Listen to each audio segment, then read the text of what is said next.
So, welcome to the Sharon Fitzmaurice podcast. And today I'm introducing Annie O'D, a model and content creator from County Galway. Annie has built an impressive career with features in British Vogue and collaborations with numerous Irish brands. She was the second runner up in Miss Universe Ireland. But Annie's journey goes far beyond fashion and beauty. Annie, you are very welcome. Thank you so much, Sharon, for having me on the podcast. It's my first podcast, so I'm so excited.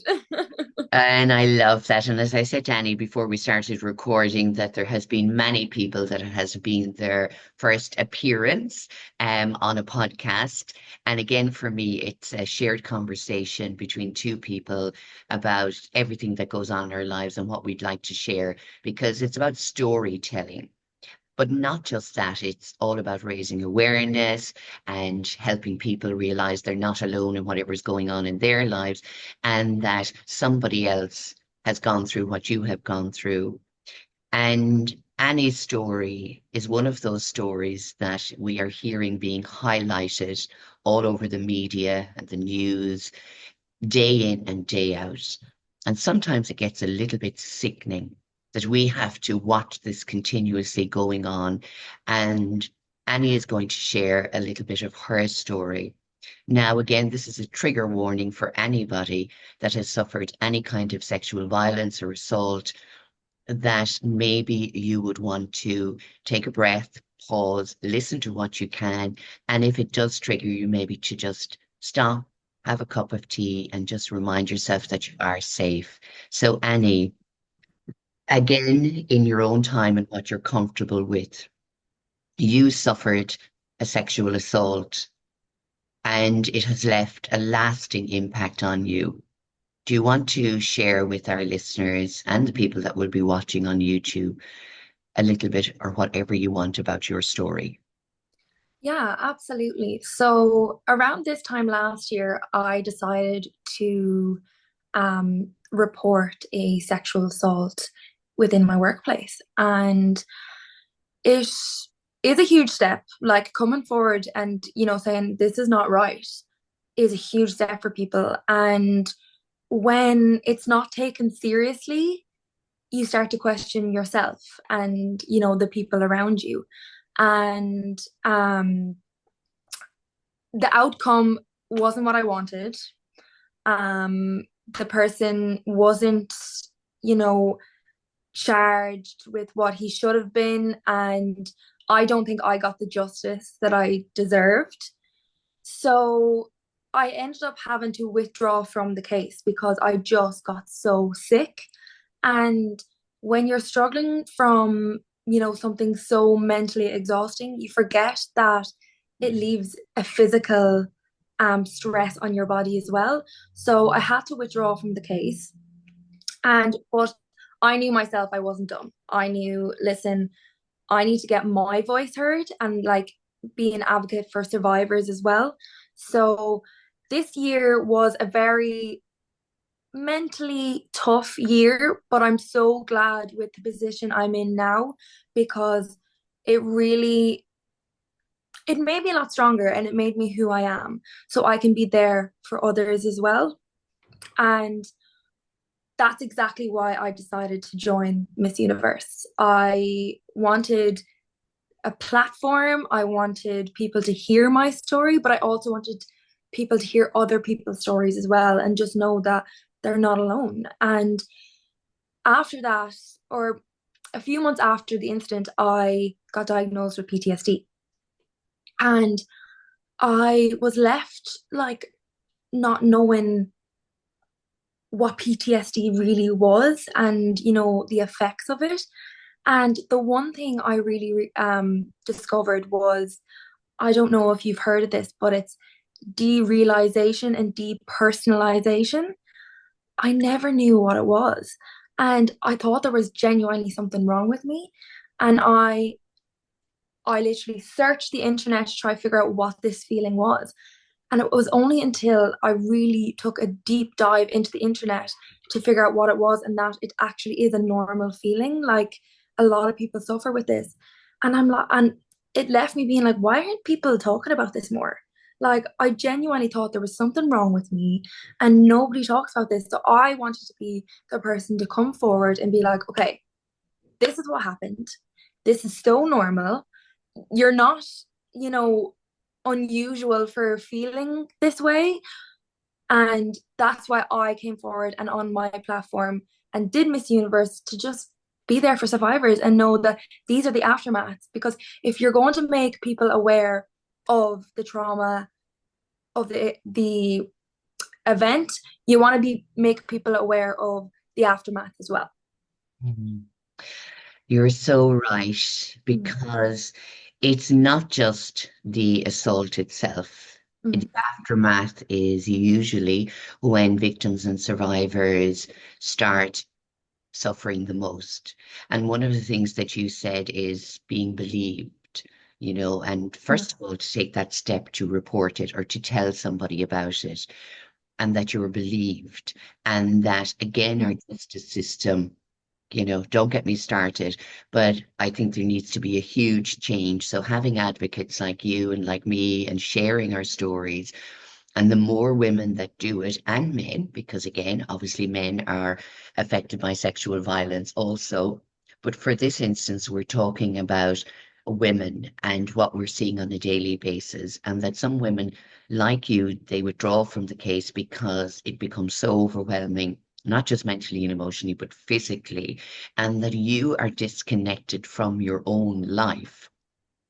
And it's not your fault, because you're trying to deal with not only what happened to you, you're physically trying to get over that feeling of somebody, you know, taking your body almost, isn't it? It's like they've taken it Absolutely. away from you. Yeah. It's a complete personal violation.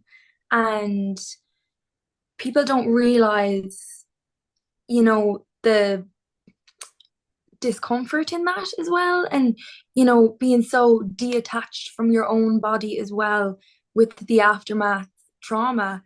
It's a hard thing to live with. And, for people, I'm so glad that I was in a position that I can work for myself.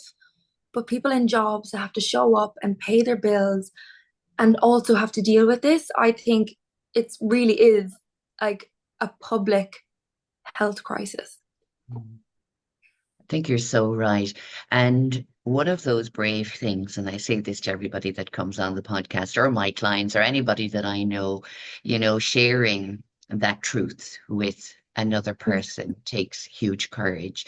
But getting up onto a public platform like social media or any media is immense, because again, what you're doing is helping others to say, you're not alone.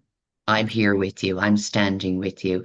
So for a lot of young people watching you, Annie, they're going to say, God, if Annie could do it, maybe I can share about what happened to me as well. And that the lovely thing about it is the word survivor, that you did survive this. Mhm. There's many that haven't survived it, but you did survive it. And now I'm starting to see you thrive, because I have this thing, and as I would have used the word survivor myself for many, many years. But now I see myself as a thriver, because even as a survivor, it's like you're still giving power to the person that assaulted you. Yeah. Does that make sense to you? Yeah. So in in all of this, I have a good um how do I describe it? A good headspace. So I always said, with all of what is going on, I don't want to be victim to this. I don't want to be a victim. I'm a survivor of it. And it's one of those things that I had said, right, I'm giving up now for myself. So I had to give up the case. But I know I'm going to make people aware of this. And it's completely like a catapult effect. And I'll always, always go back to that. It's when I'm being pulled back from something, I know I'm about to be thrown into something amazing. And I was in the darkest headspace of my life this time last year. And I'm being absolutely thrown. And I've been given this opportunity to really be an advocate for survivors and, tell people this is not right. This is not right. this is what you should do. And, I think a lot of people are put in that position of being sexually violated and they don't really realize that how wrong it is. I think it's a lot of people can make, dirty jokes and, but know your place and know your boundaries. And when you can stand up for yourself and be like, okay, I'm very uncomfortable with that. No, that takes courage as well. Yeah. And I think one of the most important things you said there is knowing your own boundaries. Mhm. And again, we can know our boundaries, but some people don't know their boundaries. And that thing of, somebody patting you on the backside or, all of these things that we're seeing as just friendly gestures are not friendly. And again, using your voice and saying, I am not comfortable with that. Mhm. This is my space. And it Yeah, reminds me of a movie years ago, like this is my space, that is your space, yeah, so we know, and until we invite somebody into that space, they are not allowed to step into our private boundary. absolutely. And I think that's what really I've been taught over the last few months. It's that if you feel uncomfortable, you're allowed to feel uncomfortable. I'm one of those girls that I'm like, oh, I just laugh it off. It's fine, whatever. No, like I'd like to be as polite as I can be.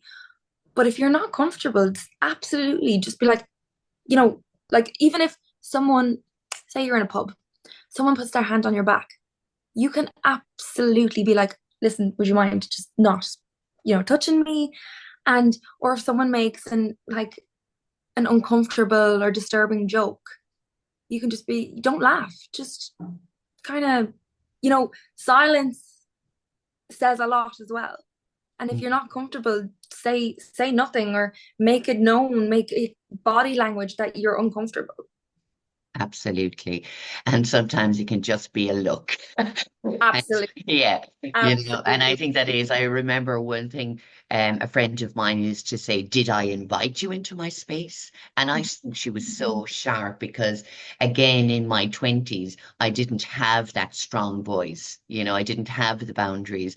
But when she used to say it, I go, oh my God, you're so sharp with people. But she was absolutely right. She would just look and say straight out, did I invite you into my space? And they would Mhm. back off, but they would call her every name that she was this, that, and the other Yeah, and she said, well, I don't care. I don't know them. I didn't yeah, invite them here. So I'm not really worried what they think. She said, that's mhm, their issue. And I think that's what we've to stop worrying about, this mhm, polite, mannerly, laughing it off, as Annie said, yeah, just realizing that this is your body and your space, and only those that you invite into it are allowed in, and full stop. There is yeah, nothing else after that.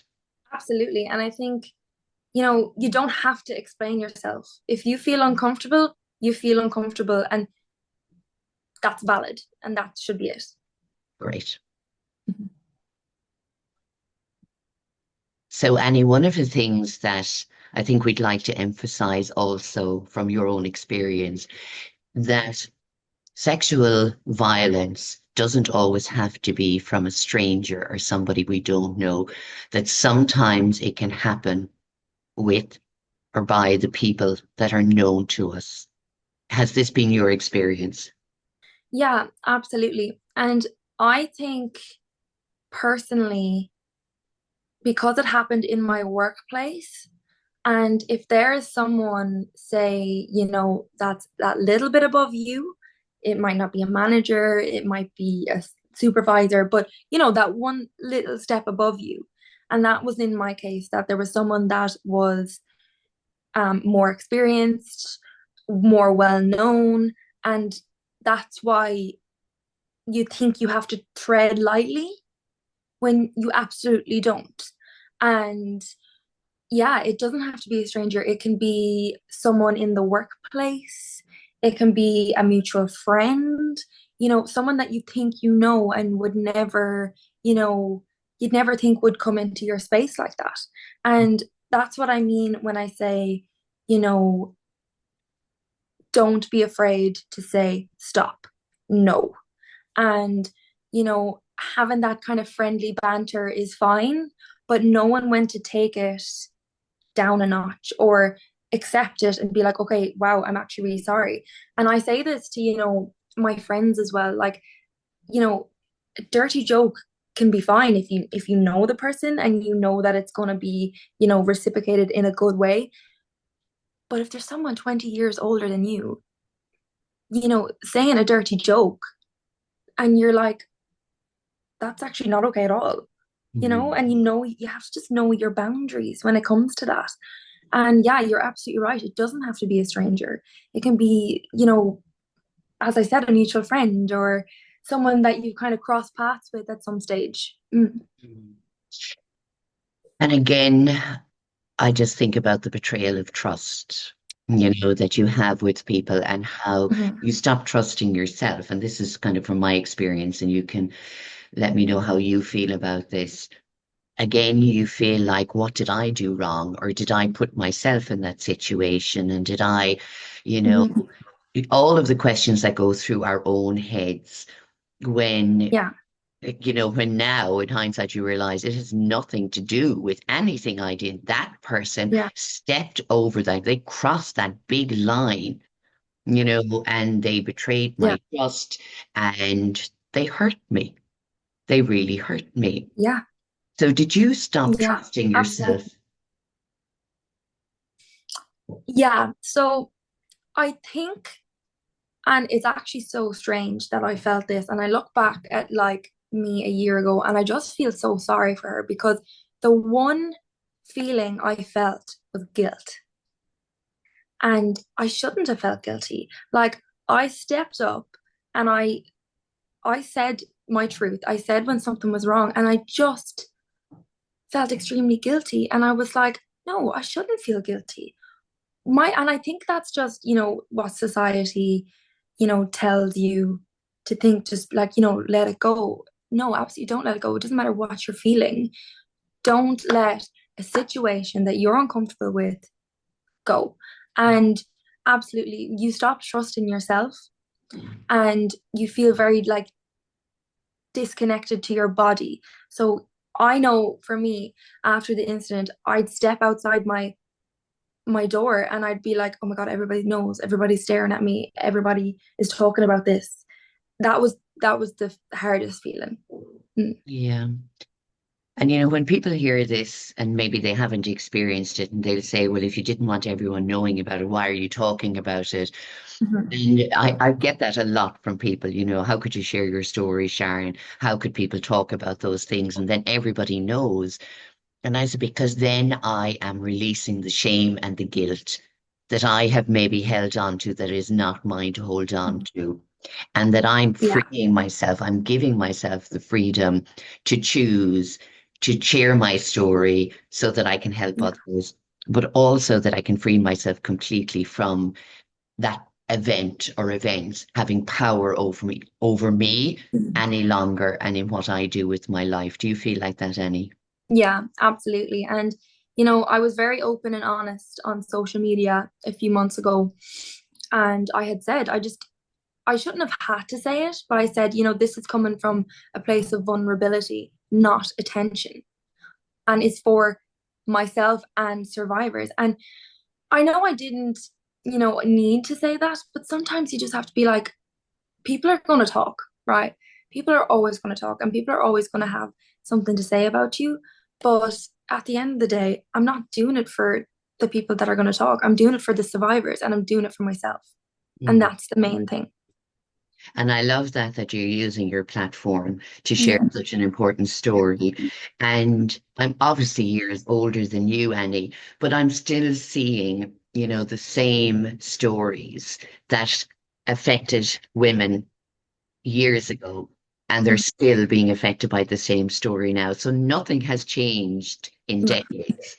And that to me is why your story is so important, that you, as a young, beautiful woman in her 20s, who can value her work, value herself, have pride in, her voice and in her story, and saying, I'm standing up, like all of the other women that did before me, for the women that are coming behind me to say, oh, there are so many people now, and again, we have the platform of social media where we can share so much, which is great. And again, it's how we use it, isn't it, to share those positive stories, but also to share how we have survived things like you.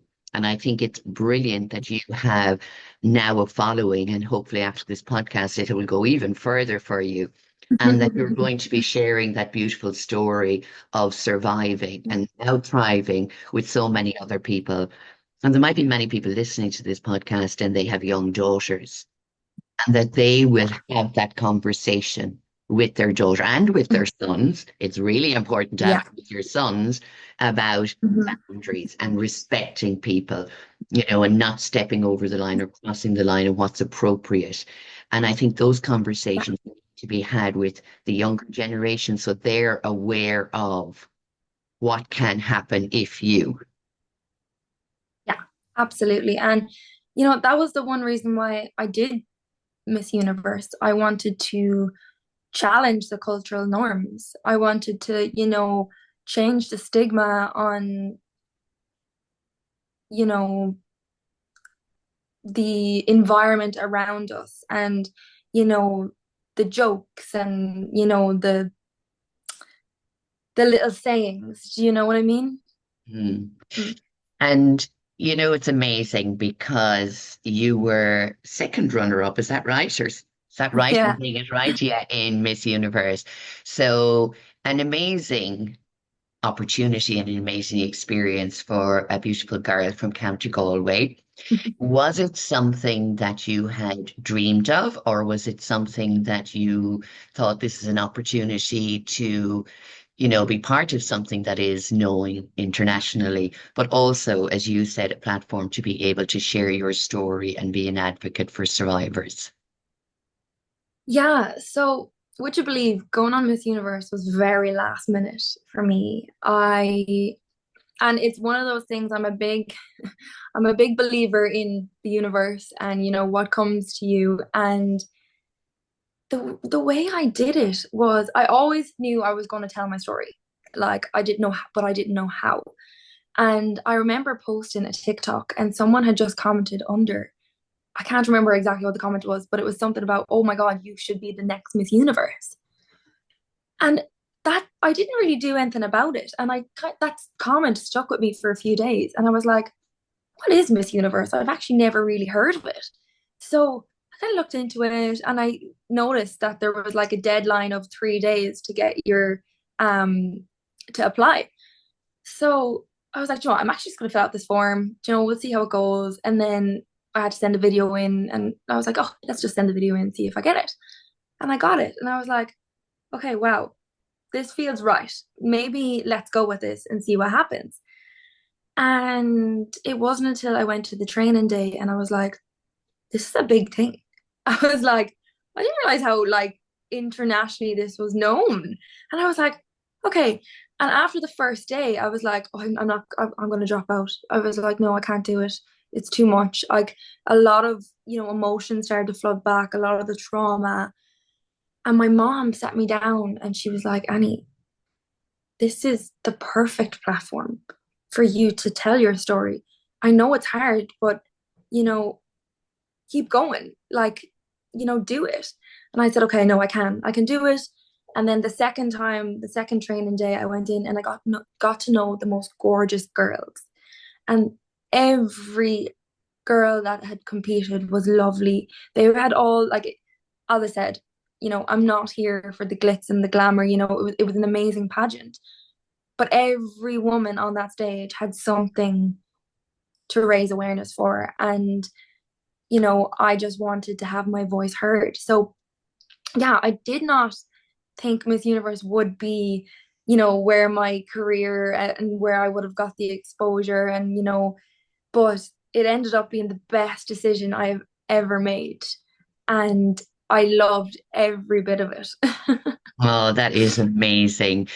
Because Mhm. again, I suppose there's people out there and they have an idea or an opinion on pageants like Miss Universe. And they say, because I've heard somebody say, well, they are only for showing off women's bodies and degrading women. So as a person, and that's why I always say that's only another person's opinion. So as Yeah. a person that has experienced it, you have just said that every other woman there had something to raise awareness for. So they have an important message to share with the world. And as you said, it's an international, global stage. So if you want to go there and look amazing while you're doing it because you love fashion and clothes and makeup and hair, but you had a story also to share. So why not do all of the things that you love doing and also raise awareness? You know what? That is something, Annie, and again, I'm going to say it for the younger generation. Stop worrying about what other feckin' people think of you and just do what you want to do. And just as you said, Annie, when it feels right, do it for you. Do it Yeah, for the reasons that are important to you and not about what anybody else thinks, because you know what? They don't pay your bills. exactly that. And I have said this to multiple people, you know, when I started to take my social media serious, it started to feel like no one was watching. And that was kind of comfortable with me. I was like, wow, like, to be honest, I can't, like, no one's watching this. I'm just going to post this for myself and whatever. And I remember talking to this girl over social media, and she had said, oh, like, you're doing really well.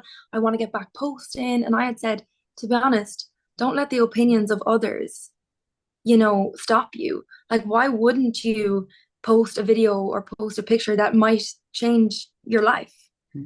And that stuck with her. And I'm so glad that I can't, and to be honest, I can't even remember saying it to her, but it just was something that I so believe in that I had said in passing and it stuck with her.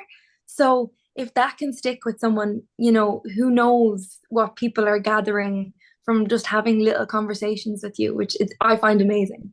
Absolutely. And it even goes back to, you posting something on TikTok and somebody saying, oh my God, you could be the next Miss Universe. And again, planting that seed in your head. But you had to take the step and apply for it and go to it and do the training days. But you met all of these amazing women. You got to share your story and you had an experience of a lifetime. What did that experience teach you more about yourself? Yeah, that's a great question. I think it definitely taught, you know, discipline and, you know, going out of my comfort zone. So a great quote that I heard is, if nothing changes, nothing changes. And that quote really stuck with me. And I was like, okay, you know, if this is what I want to do, if this is what I want to get my voice out, I have to be able to get outside my comfort zone, speak about my experience, and who knows who it could help. And, you know, it taught me to be able to lead by example as well and be able to stand up there, speak. Because if I was someone who's seen someone get on stage and be able to talk so vulnerably about themselves, I know it would encourage me. So, and I had loads of messages from people being like, wow, this post actually made me come forward and want to report something.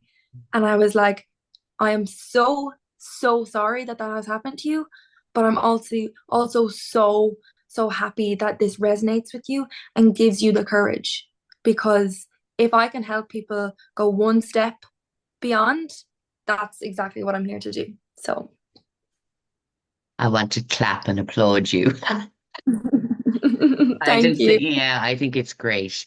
And again, having that experience for yourself and learning the discipline and stepping out of your comfort zone, because that's something we have to do throughout our lives. Yeah. And again, as I said, is it 22 you are, Annie, or 23? 22, yeah. Ah, so 22, remember as well. So 22 is, I suppose, a place in our life where we are developing into our adult self and who we want to be. And again, I think you have so many choices now in life. There's so many choices, but people are afraid to put themselves out there. And then they might diss other people that actually do it and go, ah, they're just looking for attention, or who do they think they are? And I just say, they're being themselves. Yeah, They're doing exactly. them, hun. You don't have to worry about what they're doing. You worry about what you're doing. Yeah. But again, for me, and I'm always saying this on social media, when I see somebody, that captures my attention or their message is inspiring, I will like it and comment and share and, send them a little message, whatever it is. But there are people watching from a distance, trolling, and they'll only hop on when they want to say something negative. And as my guest last week said, Samantha, block them all. Yeah, Don't have time for the negativity. Don't let it enter into your life. Focus on the people that are actually supporting you and don't worry about the ones that are not. And you have to yeah, keep that. And again, that's your boundary, isn't it, Annie? It's knowing who the real people in your life are.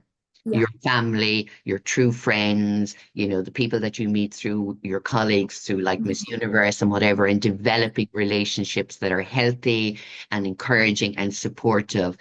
And that Mm. part of your life is really starting to expand now, which is Yeah. wonderful. So, are you learning to trust yourself more now, Annie, that you are now making good choices in the people you want in your circle?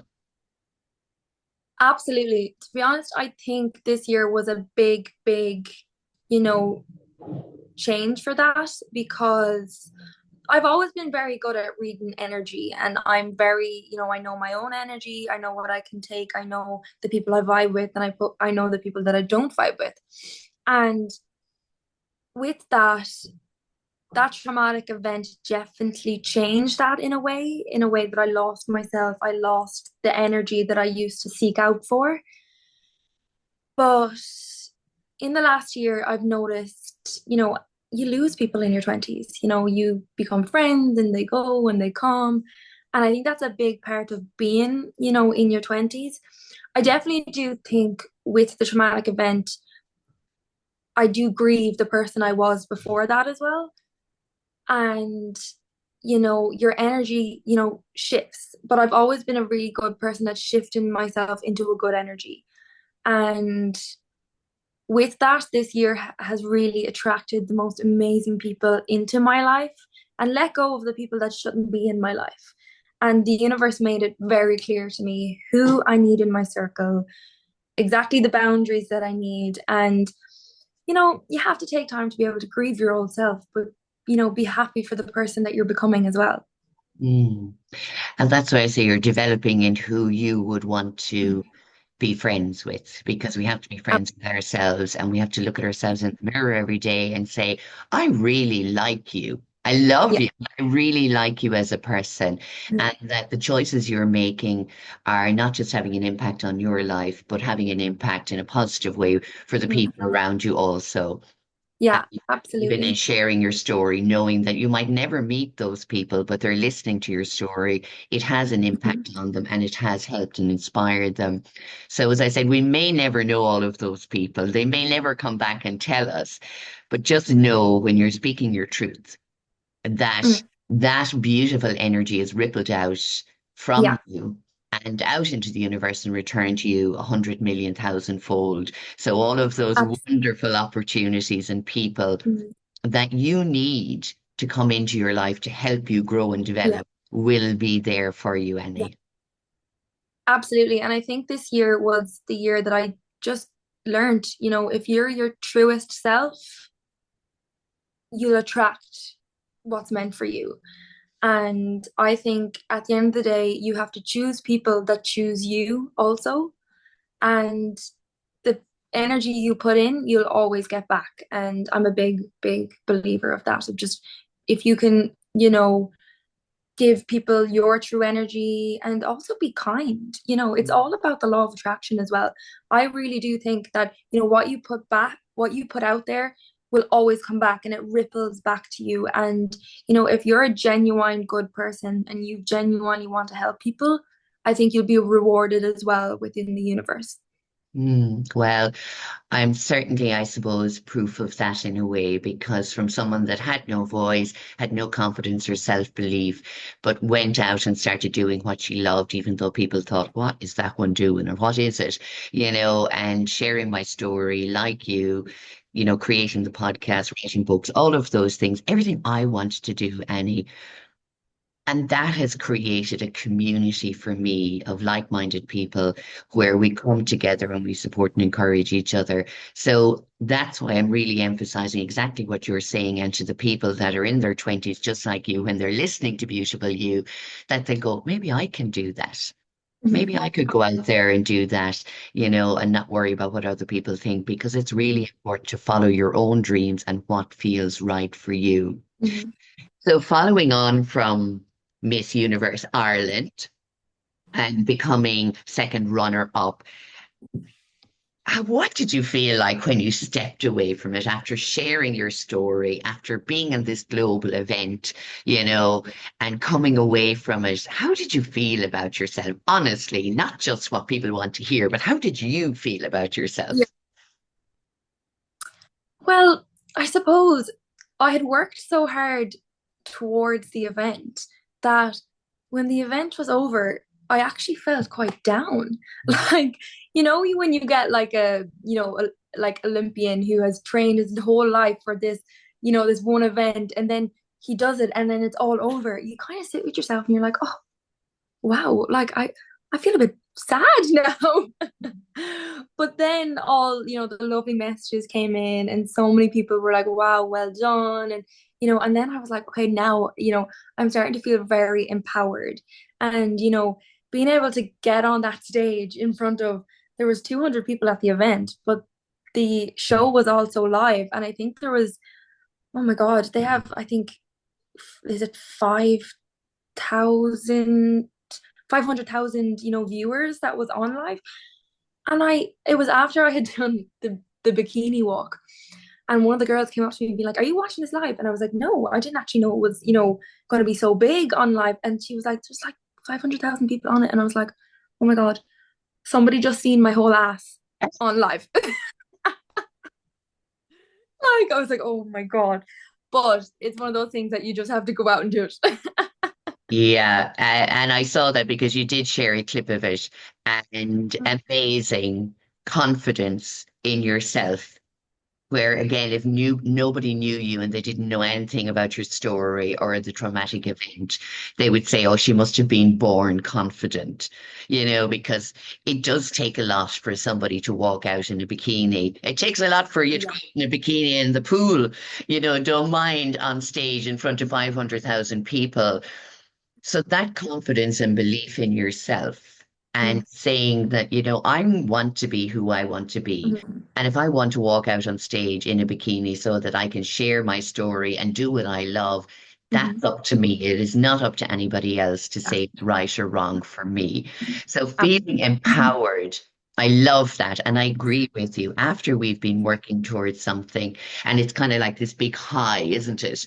Yeah. And we're so involved in it, and it takes up all our attention and time and energy. And then it's like this, oh, what now?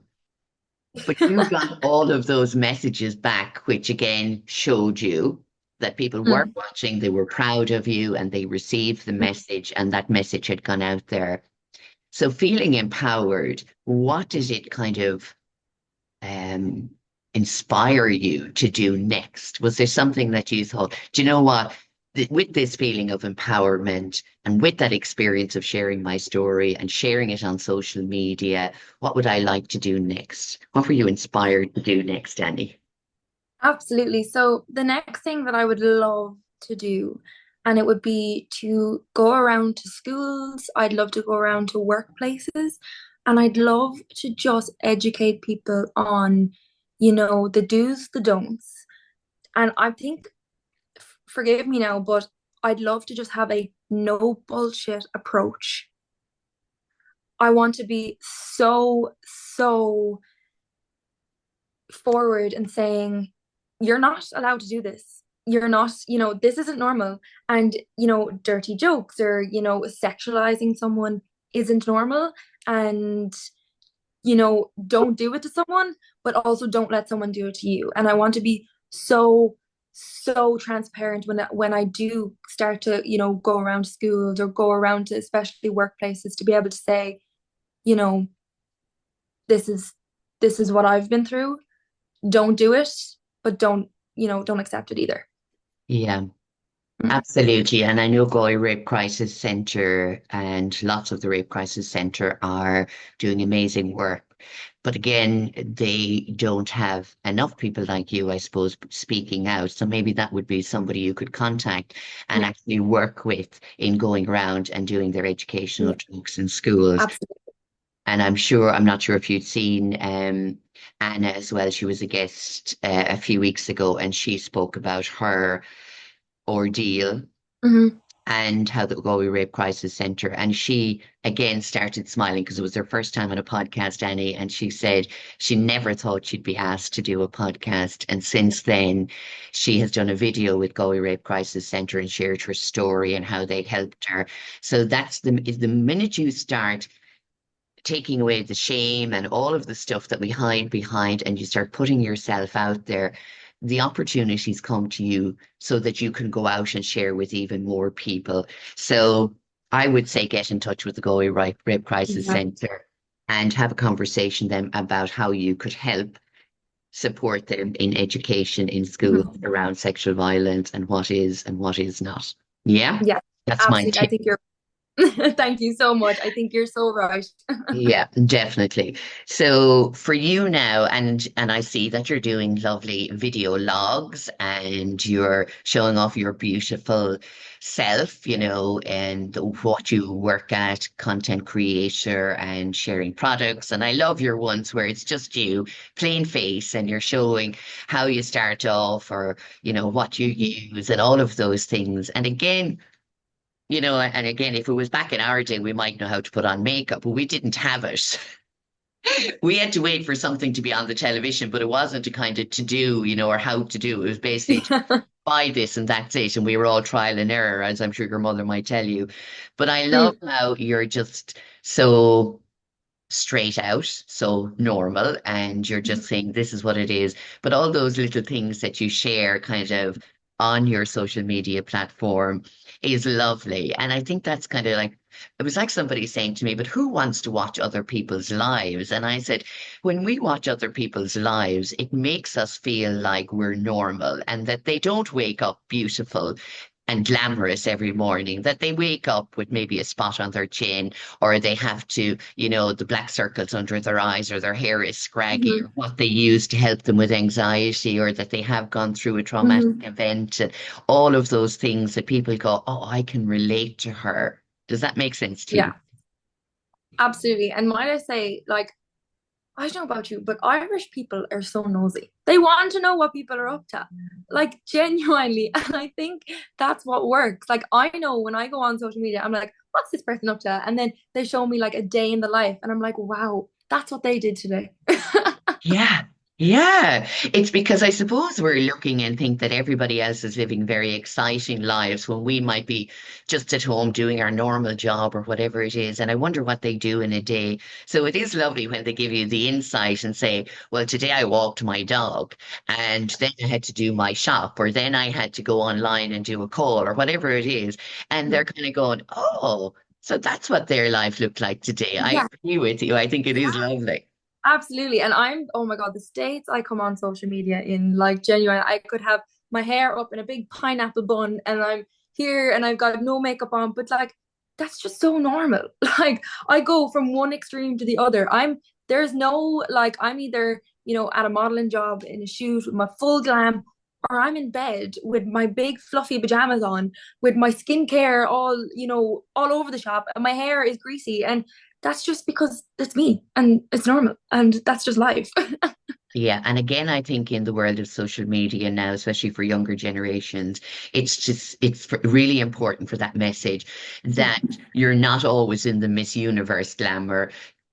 When you're doing your modeling shoots, that's work, but that at home you are you and you're in the fluffy pajamas, and we're not always going around looking perfect or Instagram perfect, as I'd say to people. Nobody is like that all the time. We have to put a bit of effort into doing it, some of us a little bit more than others, Annie. But anyway, and again, that is normal. But I think showing up as yourself Yeah. is a really important message to put out there.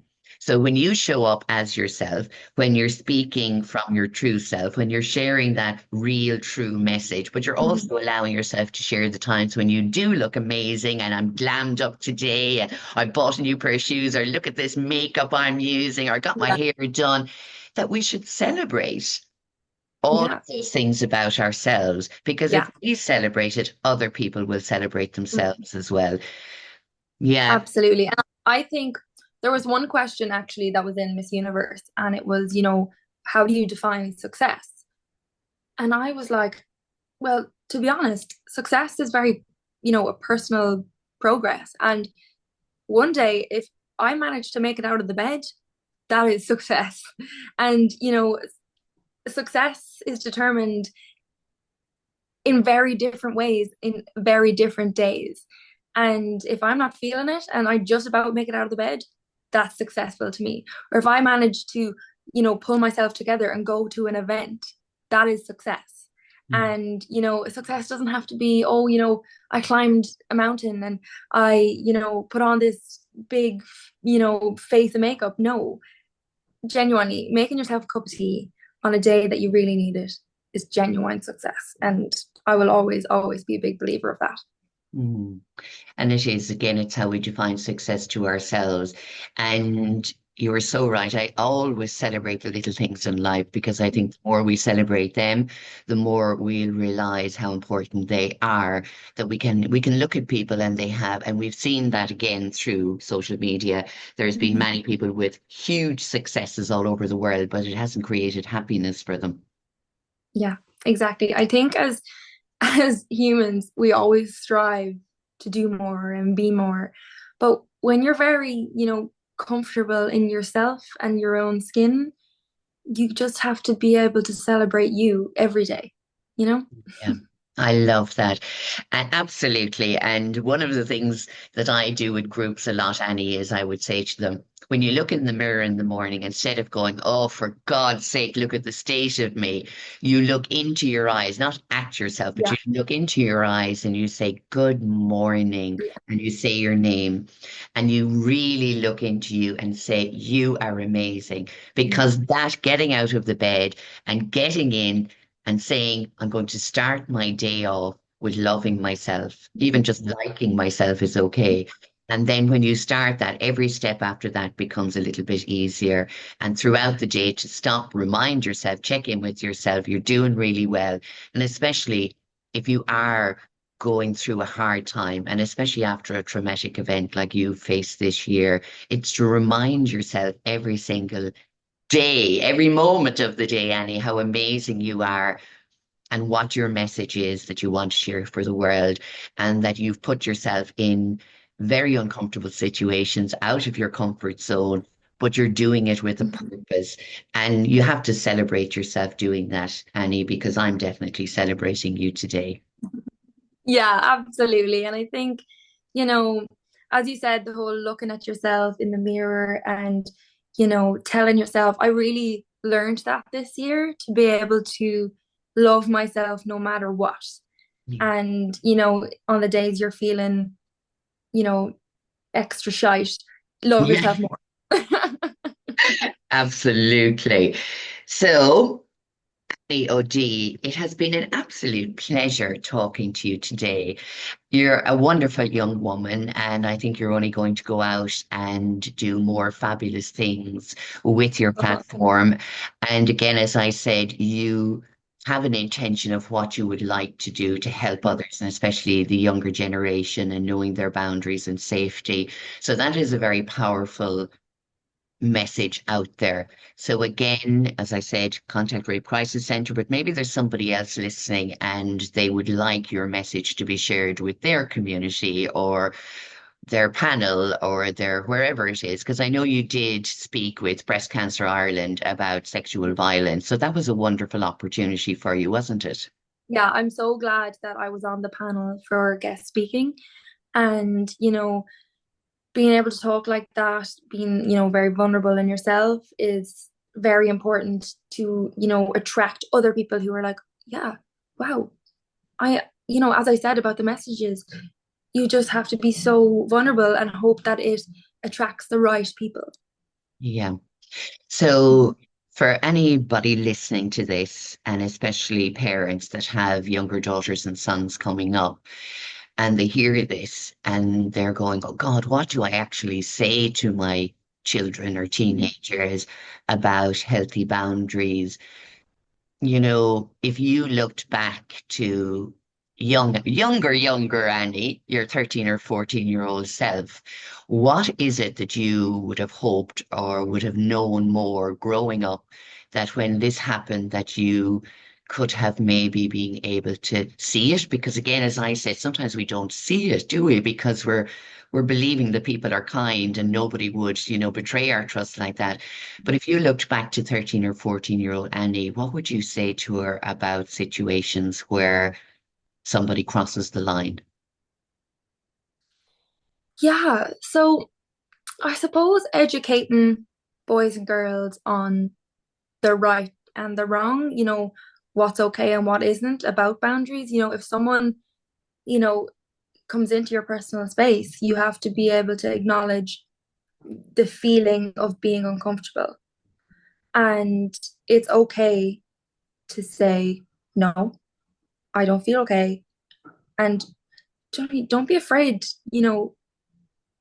to hurt someone's feelings in this. At the end of the day, it's their problem. They're the ones that are coming into you, into your personal space. I think, raising young women and men to be able to stand up for themselves, to be able to know the right, between what's right to say, what's wrong to say to other people when it comes to, dirty jokes or someone's appearance.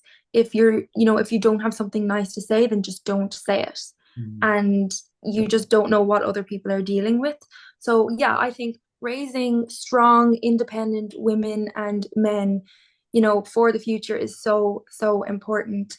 And I suppose just having that no bullshit approach, just be like, Mm. this is wrong, this is right. And at the end of the day, always, always lead with kindness. And that's all you have to say. Yeah. And I think it's respecting yourself, but respecting others as well. And I think that's something that has been kind of, again, it might seem very old-fashioned, but again, it's respecting somebody's space and boundaries. And I think because, again, there is it can be done in person, but it can be done online as well. And I think that goes really strongly to say to people online, if you've nothing nice to say, do not put your fingers on that keypad and type Yeah. them unless you have something nice Nice to and say. encouraging and supportive to say to other people. Absolutely. So we'll be watching you on social media and we'll be watching your progress. And again, if there's any way that I or anyone I know that can help support you in messaging, this is one way of doing it through the podcast. So it will be going global and yes, all over the world. And hopefully it will get a message out to as many people as possible Yeah. that you can get through this if you are struggling, Yeah. that your story does matter. Mhm. There are people willing to listen and support you, and that you do deserve to get help if you are really finding it hard to cope with something that has happened to you in the past. Yeah, absolutely. You're so right. Just don't be afraid to ask for help and don't struggle alone in this. And life does go on Life because you is going. choose to say, I am not going to allow it to have power over me any Yes. longer. I am now choosing what way I want to live my Yeah. life and who I want to be. Yeah, you're so right, Sharon. Yeah. Wonderful. Annie, thank you so much for your time today, for all your wonderful insights, and for sharing your story. And we can only wish you every success and joy and love and laughter for the future because you are a beautiful, beautiful lady with a lovely, lovely, just a wonderful energy. And I love energy too and everything about it. Yeah. So, again, I think just keep shining that beautiful, authentic energy of yours and just do what you want to do and don't worry about everybody else. Thank you so much, Sharon. Honestly, thank you so much for having me on. I'm so glad I've done my first podcast and to many more, hopefully. But I'm Absolutely. so grateful. I'm so grateful for this to be my first podcast and for it to be with you as well. So thank you. Oh, thank you so much. It was a pleasure. So everyone, that was Annie OD, and you can find her on Instagram, Annie OD123. What is your TikTok handle? Will you tell me, Annie, or do you want to share that Yeah, so it's also Annie OD123.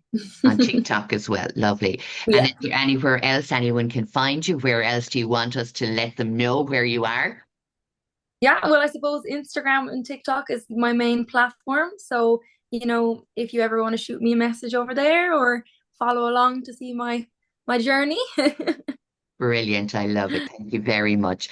So, everybody, thank you again for listening. And that is the lovely Annie OD. Find her on Annie OD123 on Instagram and TikTok. And again, if this message has resonated with you or it has triggered you in any way, please go and speak to somebody, whether that is a family member, a friend, calling up your local rape crisis centre or a counselling support agency around you in your area or in your local town or city. You do not have to struggle alone. There is so much support out there now. So that first step is just maybe speaking to somebody so you don't have to carry the weight of that pain and hurt on your own because you deserve to be free of it all. So just like Annie, in sharing your message, you allow yourself the freedom to continue your life your way. So until next time, everybody, take care of you.